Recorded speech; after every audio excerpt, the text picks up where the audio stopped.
शोएब, अच्छा ये बताएं, बाबर आजम की कैप्टेंसी में एक बड़ी जीत पाकिस्तान को मिली है। कुछ मैं चाहूंगा कि इस पर थोड़ी सी बात हो मेरी और आपकी।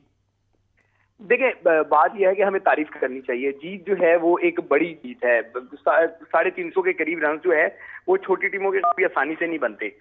लेकिन पाकिस्तान ने जो है मुश्किल सूरत हाल में, जब उसके दो जो है वो अहम बल्लेबाज जल्दी गिर गए, उसके बाद जिस तरीके से रिजवान और अब्दुल्ला शफीक ने इनिंग लेके चले, मैं समझता हूँ कि 35 ओवर तक ऐसा लग रहा था कि शायद गेम जो है वो उनके हाथ में ज्यादा है, हमारे हाथ में कम है।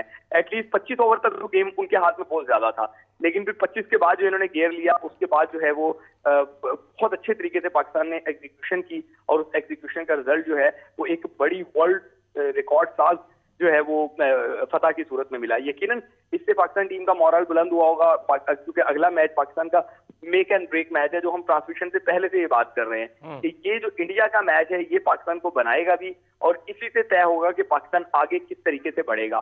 तो कल के मैच की जितनी तारीफ की जाए कम है, अब्दुल्ला शफीक की बारी की जितनी तारीफ की जाए कम है। रिजवान ने जिस तरीके से, जिस दर्द में, जिस तकलीफ में जो है वो स्कोर किया, उसकी भी जितनी तारीफ की जाए कम है।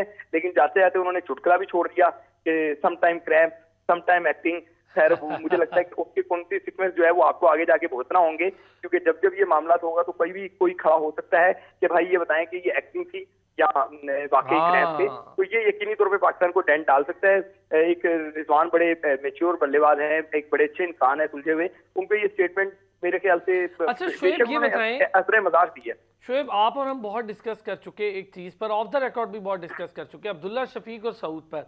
अच्छा, दोनों ने, आप देखें, दोनों वर्ल्ड कप प्लान का हिस्सा नहीं थे, दोनों वर्ल्ड कप प्लान में आए और दोनों ने अपनी अपनी शानदार कारकर्दगी दी। मैं थोड़ा सा इसमें ऐड करना चाहूंगा आपकी इजाजत से। तो नहीं, आप इसको 2 से 3 पे ले जाएं।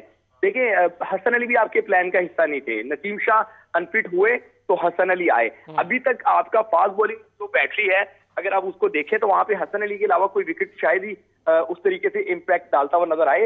हारिस रऊफ ने यकीनी तौर पे 2 आउट करके ऊपर नीचे नेदरलैंड के मैच के खिलाफ पाकिस्तान को अंदर लेकर आ गए थे, लेकिन वो नहीं हुई, वहां पे विकेट गिरते तो भी नेदरलैंड एक ऐसी टीम थी जिसको आप आराम से काबू कर लेते हैं। कल के मैच में मैं ये समझता हूँ हमें जितनी पाकिस्तान की बैटिंग की तारीफ करनी चाहिए, उसी तरीके से उनकी बैटिंग की भी तारीफ करनी बनेगी। कि उन्होंने आपके, देखें, आपने 2 सेंचुरियां बनाई, अपोनेंट के पास इतने तगड़े बॉलर नहीं थे, ठीक है ना। आपने जो 2 सेंचुरियां, उन्होंने जो 2 सेंचुरियां बनाई, तो आपके पास तो वर्ल्ड क्लास बॉलर थे, फिर भी वो 2 सेंचुरियां बना के ले गए, इतना बड़ा टोटल उन्होंने खड़ा कर दिया। तो कल के मैच में दोनों टीमों की बारियां, उनकी जितनी तारीफ की जाए कम है, लेकिन इसके साथ ही दोनों टीमों की अगर बॉलिंग को देखें तो फिर मुझे लगता है कि कल गंदी बॉलिंग कराने में श्रीलंका सबकत लेके चला गया कि 26 तो सिर्फ वाइडों के रन से 17 वाइड बॉल्स कराई, 3 चौके जो हैं वो उसके पड़े गालिबन वाइडों में, जो 3 चौके हुए थे। तो टोटल 26 के करीब, अगर मैं गलत नहीं हूं, एक्स्ट्राज उन्होंने दिए हैं। 26 सिर्फ एक्स्ट्राज को ना देखें आप, फिर ये देखें कि 3 से 3.5 ओवर उन्होंने ज्यादा करवाए हैं। फिर इसी तरीके से दोनों टीमों में एक और मुकाबला चल रहा था कि कौन ज्यादा कैच छोड़ेगा। तो मुझे लगता है कि इसमें भी श्रीलंका सबकत लेके चला गया। तो कल इसमें बिल्कुल हम पाकिस्तान का क्रेडिट नहीं छीन रहे, पाकिस्तान ने बहुत आउटस्टैंडिंग खेला है, ठीक है ना।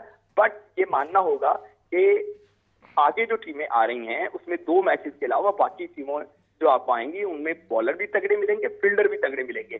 तो इस मोमेंटम को मजीद बढ़ाने की जरूरत है, इस पे मुतमईन होने की जरूरत नहीं है, क्योंकि अच्छा शोएब, एक चीज अगर मैं आपसे पूछूं, इत्तलात के मुताबिक चलें, आपसे कुछ जरा, आप हैं तो एक खबर का फायदा ही ले लें। उसामा मीर के बारे में क्या इत्तलात है शोएब? इत्तलात की बात कर रहा हूँ मैं बिल्कुल आपको यही बता रहा हूँ। पाकिस्तान टीम का जो पैटर्न रहा है वो यही रहा है कि विनिंग टीम को वो कंटिन्यू करते हैं, ठीक है। और जब नेदरलैंड का मैच जीते तो उससे वेरी नेक्स्ट में, आई थिंक मैंने आपके शो में या अपने टीवी चैनल शो में ये बात की थी कि पाकिस्तान ओपन स्लॉट में तब्दीली के साथ जा रहा है। तो सब लोग सोशल मीडिया में भी लोग मुझ पर हंस रहे थे कि यार ये क्या बात कर रहे हैं, विनिंग टीम को कैसे तब्दील किया जाता है। तो देखें, तब्दील किया तो उसका फायदा हुआ। हालांकि मैं समझता हूँ कि फखर को इंडिया के मैच तक ड्रॉप नहीं करना चाहिए था, लेकिन ब्लेसिंग इन डिस्गाइज वाला मामला हुआ। अब्दुल्ला शफीक आए और उन्होंने सेंचुरी और मैच विनिंग सेंचुरी कर दी, तो इसका मतलब है कि ये अच्छा मूव साबित हुआ। इसी तरीके से मैं आपको अभी से बता रहा हूँ कि इनिशियली सोच विचार जो है वो इस मैच से पहले ही होना शुरू हो गया था कि अगर शादाब नहीं परफॉर्म करेंगे तो इंडिया में क्या हम अकेले शादाब के साथ जाएं, या शादाब और अकेले उसामा मीर के साथ जाएं, या उसामा और शादाब का कॉम्बो ना कर जाएं। ये डिस्कशन पहले शुरू हो गया था। अब क्योंकि कल मैच खत्म हुआ है, मैच के बाद की अभी तक कोई इत्तलात मुझे मौसूल हुई नहीं कि अब टीम मैनेजमेंट क्या सोच रही है, क्योंकि विनिंग टीम को कंटिन्यू करना उनका पैटर्न भी रहा है। तो अब देखते हैं कि अगले मैच में क्या होगा। तो एक आधा दिन अभी मेरे ख्याल से 14 तारीख तक मैच है, हफ्ते तक, तो शायद जुमे तक कोई ना कोई सूरत क्लियर हो जाए।